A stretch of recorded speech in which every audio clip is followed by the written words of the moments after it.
Šobrīd hokejā dominē fiziskā spēle. Ja es būtu zinājis bērnībā, cik liela nozīme ir fiziskai sagatavotībai, es varbūt savas sporta karjeras laikā būtu izvairījies no vairākām traumām un sasniedzis labākus rezultātus. Dāmas un kungi, Latvijas Hokeja federācijas fiziskās sagatavotības treneris Ēriks Visockis.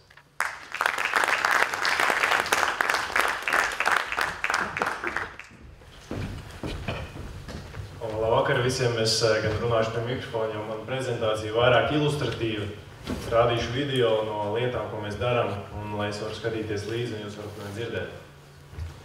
Tātad šodien mēs runāsim par hokejas ķermeni. Ko tas nozīmē hokejs, ko hokejs nozīmē ķermenim, kā tas šis sporta veids maina ķermeni, un kā mēs ar to strādājam hokeja izlasē. Tad darbā ikdienā ar Bobu Hartliju mums ir nemitīgas sarunas pēc katra treniņa par gandrīz katru spēlētāju tajā dienā, ko mēs esam darījuši, kurš ir strādājis, kāda ir attieksme, kā ir pieejas pie treniņa procesa, kāda ir profesionalitāte pret savu ķermeni, kāda ir darba ētika un tā tālāk. Tas ļoti svarīgi mūsu galvenajam trenerim, un arī federācijai liels paldies par to, ka viņi investē gan resursus, gan tādu virzienu sāka šajā te ķermeņa un cilvēku un veselības jomā.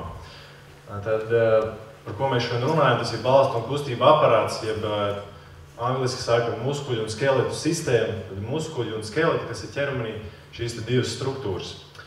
Tad, kas notiek šajos sporta veidos, kur ir sānu kustības, kur ir dažādi virzienu maiņas, kur ir asimetrija un tā tālāk, notiek šī balsta kustība aparāta funkcionāli traucējumi, jeb izmainās ķermenis. Kas notiek? Izmainās stājas kritiens uz priekšu, jo pēc tam es arī ilustratīvi parādīšu, kā ķermenis atrodas spēles laikā, kāds ir tas novietojums. Un arī statiski bērnam stāvot šī viduslīnija, kas ir caur ausi, pleciem, gurniem, ceļiem, ir novirzīta uz priekšu, kas rada papildus nevienlīdzīgu noslodzi uz visu ķermeni. Tad visas locītos stāvokļi un veidojās šie kompensātorie mehānismi, jeb to problēmu risināšanu, kā ķermenis ar to cenšas tikt galā. Tad, tas mūsu bērns, ķermenis, ar kuru mēs operējam, ir 21. gadsimta produkts, ja tā var teikt. Un to ietekme ir ļoti liela uz mugursomām, kuras ir vienmēr pārslogotas, smagas. Viņas tiek nestas ikdienā. Ja vēl bērns ir sportists, tad viņš ņem sporta somas līdzi. Ja tur vēl jāieliek 2 litru ūdens viņam, kas viņam jāizdzer dienā, tad mēs varam pareiķināt, kas tas ir un ko tas nodara ķermenim. Varbūt esat redzējuši droši vien savus bērnus, kuri skrien ar mugursomu, lai viņam tā mugursoma nenokristu, rokas ir priekšā un skrien un vēl jau vairāk veido šo te asimetriju ķermenī. Tad man patīk šis salīdzinājums, kurš, manuprāt, ir ļoti precīzs, kad bērns ir ofisa darbinieks, jeb no rīta līdz pēcpusdienai bērns atrodas skolā, sēž pie galda. Šobrīd es runāju vienu pedagogu, kas strādā skolā, un šī sieviete teica, ka skolā vairs nav troksnis. Bērni mazāk skraida un daudz sēž pie šiem gadžetiem. Nav šī kustība arī skolā. Un vakarā līdz ar to ar šādu saliektu ķermeni bērns iet uz treniņu un cenšas šo šķībo nepareizo ķermeni nostiprināt un rodas dažādas problēmas. Tātad, piemēram, šis 21. gadsimta bērns, kādas ir šīs noslodzes ķermenim, piemēram, pie 0 grāda, pie taisna ķermeņa, kā mēs katrs, es ceru, esam šobrīd, mums ir 5 kg tāda vektors vertikālais uz mūsu mugurkaulu. Tātad 5 kg neitrāli jau stāvot, un ja tie grādi palielinās noliekumā uz priekšu, tad šādā pozīcijā tā summa reizinās un ir 27 kg uz mūsu mugurkaulu. Ilgstoši tas rada izmaiņas. Tad pozīcija, kādā bērns atrodas ļoti bieži, varbūt mēs esam nokonstatējuši šādu momentu mājās, kad ar šādu ķermeņa novietojumu bērns pavada pat stundām ilgu laiku, un šeit pat veidojot 90 grādu leņķi starp ķermeni un galvu. Lūk, kāpēc visi esam dzirdējuši, ka vajag stiepties, ka vajag stiepšanās vingrinājumus darīt, tad ilgstoši mēs stiepjam muskuļus un viņi kļūst garāki un veselīgāki. Tad šī ir tāda stiepšana, ilgstoša stiepšana, un mēs izstaipam mugurkaulu un viņu locītaviņas. Veidojās šādas pat bērniem, un šajā nedēļā es braucu šajā un tieši domāju, ka kādi 6 jaunieši ar šādām te kakla daļām, kur jau ir problēmas. Tā nav tāda vecu cilvēku vai vidusmēra paudzes tāda problēma, tā jau ir mūsu bērnu jauniešu problēma, un tā ir jāņem vērā procesā. Veidojot dažādas sakarības, kā veidojas problēmas, šī virziena maiņas, kas notiek uz ledus, jeb nevienādā nospaudas ķermenim rada papildus noslogojumus ķermeņa centru, jeb uz iegurni. Un šajā segmentā veidojās kompresija, un mēs ļoti daudz zinām, ka problēmas rodās, tās problēmas zonas hokejā ir mūžas lejasdaļa, cirkšņi, un tās ir skaidrojums no tā, kādas kustības ir hokejā, ko tas nodara ķermenim. Jeb šīs virziena maiņu kustības ir kā vērpjošas kustības ķermenim, kas arī ir ļoti grūti kompensējams. Tad pāris ilustrācijas no iepriekšējā pasaules čempionāta, kaut vai apstādinot hokeja ķermeni kustībā, mēs redzam, kaut vai aizsardzībā spēlējot, kāds ir ķermeņa leņķis, un mēs tagad varam iztēloties, ja mūsu bērns iet uz, tā teikt, sausajiem treniņiem, ja strādā ar savu ķermeni, kurā vingrinājumā ir šāds te leņķis. Es domāju, nevienā. Tas ir ļoti specifisks darbs, kas notiek uz ledus, un pie tā ir ļoti daudz jādomā, kad mēs bērnus attīstam fiziski. Tad apstāšanas brīži, jeb šie te X-veida kājas, jeb dažādās rotācijas, kas ir ķermenī, apstāšanās brīdis ar atvērtām kājām, jeb kurā citā sporta veidā mēs neko tam līdzīgi neieraudzīsim. Tad ķermeņa novietojums, kādā sportists atrodas nemitīgi spēles laikā, viņš ir vienmēr tāds fleksēts, jeb savilkts, jeb noliekumā uz priekšu. Un caur šādu noliekumu mēs izpildam maksimāli ātras kustības un cenšamies attīstīt visu īpašību maksimālos rādītājus. Un šīs iepriekš minētie cirkšņu savairumi veidojās no šo te virziena maiņas un hokeja soļa, kas ir atverošs solis, un šie muskuļi veido pārlieku lielu iestiepumu un rodās pie nepareizas profilakses, nepareizas attīstīšanas rodās šie savainojumi. Pēdējās bildes no iepriekšējā U20 sabraukuma, kas bija gatavoties Francijas pasaules čempionātam, tad pāris bildes par to, kā neitrālā pozīcijā ķermenis vienkārši nespēja izpildīt normu kustība amplitūdā. Ķermeņa augšdaļa ir tā saīsināta, ka viņa neitrālā pozīcijā nespēja atvērtām rokām pieskarties zemē. Un neitrālā pozīcijā guļot uz muguras ir šie pēdas pilnīgi atvērumā uz zemes. Tas ir atslābināts stāvoklis, un tie aizmugurējie muskuļi izvelk gūžas tā uz āru, kad viņas jau neitrāli stāv šādā jau nedaudz deformētā stāvoklī. Tām rokām vajag pie zemes būt, ja? Jā, šeit ir jābūt pie zemes, un šis ir plecu rotācijas rādītājs, un šis ir krūšu segmentu un ribu rādītājs. Nevar izdarīt to, jo ir. Ja limitācija neļauj struktūru. Un tā ir, principā, nekvalitatīva treniņa sekas. Funkcionāli traucējumi, kas ir dažādi testi, ko pielieto fiziskajā sagatavošanā, ir piesēdieni, izkupieni, kur nepieciešama ķermeņa kontrola, un lūk, šie rādītāji, jeb kā vingrinājums un diagnosticējošais instruments, mēs varam daudz ko nolasīt, kas notiek ar ķermeni, kādas ir asimetrijas un tā tālāk. Dažādi līmeņi šiem diagnosticējošiem testiem, amplitūdas un ķermeņa kontrolas ziņā. Jo bērniem, kā jau Viesturs teica, tad ļoti svarīgi ir, un tas ir gadu darbs, tas nav tādu, pirmssezonā, 2 nedēļas mēs pastrādājam uz šīm lietām. Tas ir gadu no gada jāinvestē uzmanību uz šo lai ķermenis spētu nevis būt ļoti ātrs, nevis ļoti spēcīgs, nevis ļoti izturīgs, bet būtu pavisam savādāki lielumi. Būtu ķermeņa kontrole dažādās kustībās, dažādi kustību tempi, jeb mainīt kustību režīmus no ātra sasprindzinājuma uz lēnu, uz kontrolējošu, uz līdzsvaru īpašībām, uz iekšējo muskuļu stiprināšanu, uz asimetrijas lietām. Tie ir lielumi, kas bērnu jauniešu sportā ir daudz svarīgāki par to, vai viņš varēs noskriet 5 apļus tādā un tādā laikā.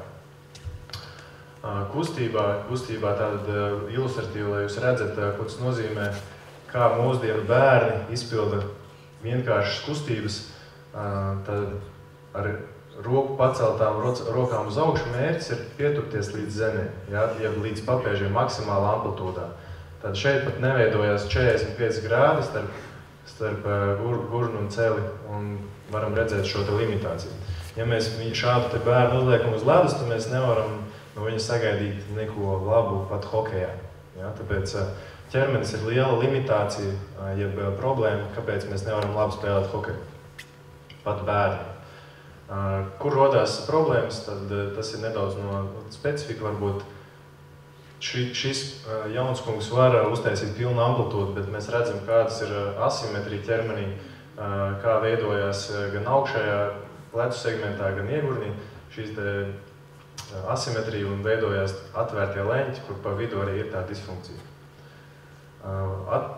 Roku saliekšana balstā guļus, šādi te stāvokļi, tā ir ikdiena, ar ko es saskaros, un, manuprāt, mums ir kaut kas jādara lietas labā.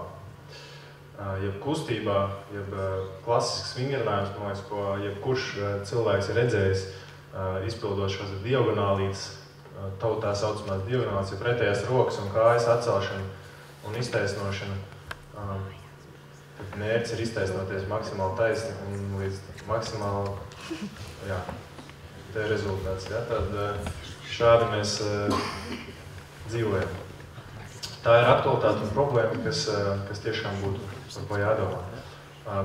Laboratorijā mēs skatāmies arī, kā sportistiem veidojās asimetrija statiski. Šīs te bultas parāda to, ar kādu spēku viņš spiež uz zemes. Ja viņš stāv vienkārši, un tad šī kāja ir daudz spēcīgāks spiediens nekā šī dinamikā. Ir pilnīgi pretējs rādītājs. Šī kāja paliek vāja, sāk griezties uz iekšu, un šī kāja dominē. Ja, tātad ķermenis ir šķīps statiski, un kad mēs sākam jaudīgas lietas darīt, tad tās problēmas mūsu ķermeni uztaisa lielu haosu, un ķermenis nesaprot, kas notiek. Un dažas lietas, kas notiek pie šiem kompensatoriem, kā vērpjās tas viss ķermenis pie nevienādām noslodzēm. Vienpusējā asimetrija, tad mērķis arī pielikt celi pie koka, tur ir 1 centimetrs paaugstinājums, ja, tad es domāju, pietiekoši vienkārši vingrinājums, lai bērni to varētu izpildīt. Problēmas ir ieņemt sākuma stāvokli. Ja, tad, principā, nav neviens atkārtojums pareizs. Un mēs runājam par spēku un izturības attīstīšanu, ka mums nav šādas lietas sakārtotas ķermenī.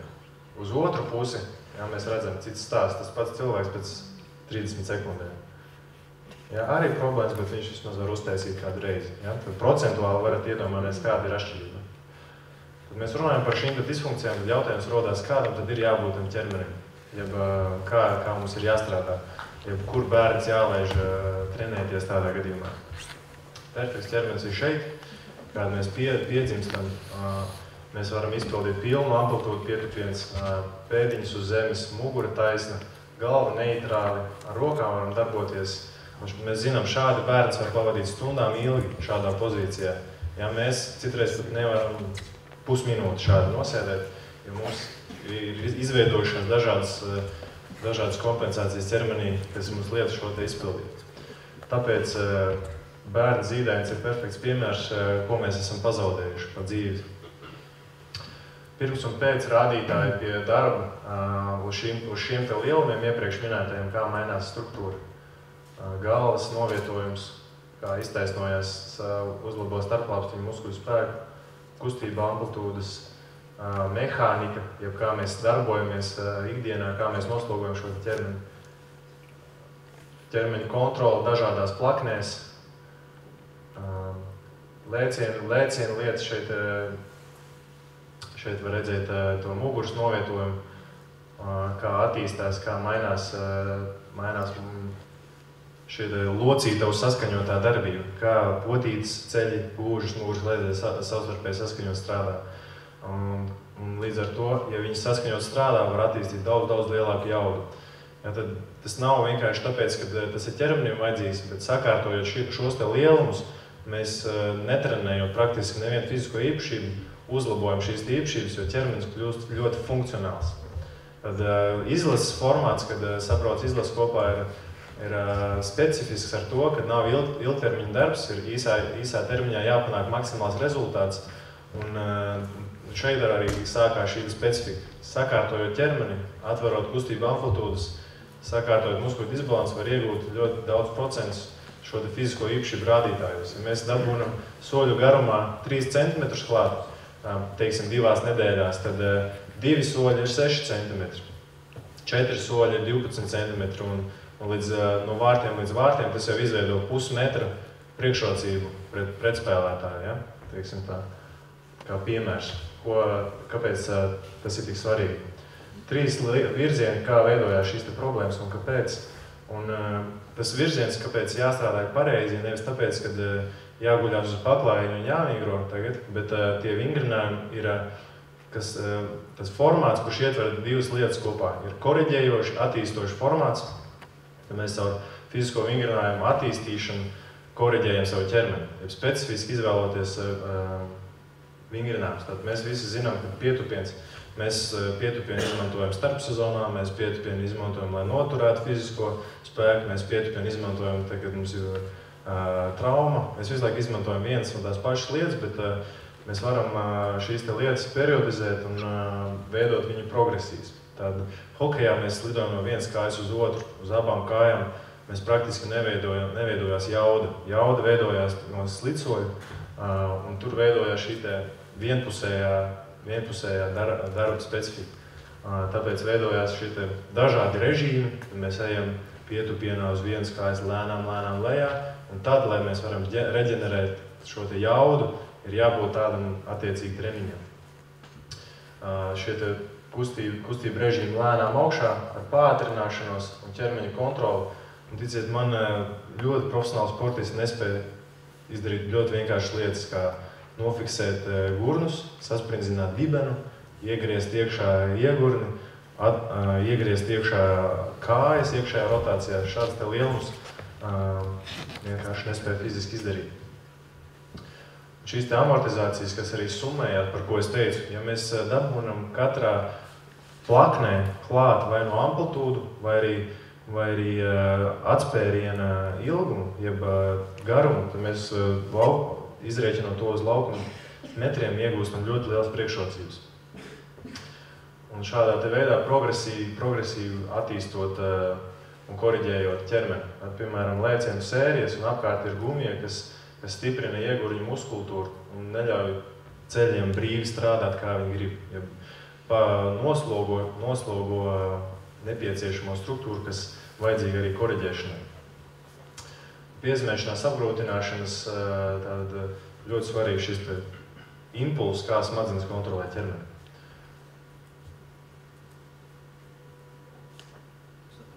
Jā, šeit. Jā. Piemēram, bērnu jauniešu sports, kas ļoti svarīgi attīstīt šo gūžas ekstenziju, kā mēs iztaisnojam gurnu. Vitāli svarīgi hokejā, jo no turienes veidojās jauda. Un šie ir vingrinājumi, kur ir, varam, jā, palūgt, klē. Un šie vingrinājumi, kur ir kā kompleksiņš kopā.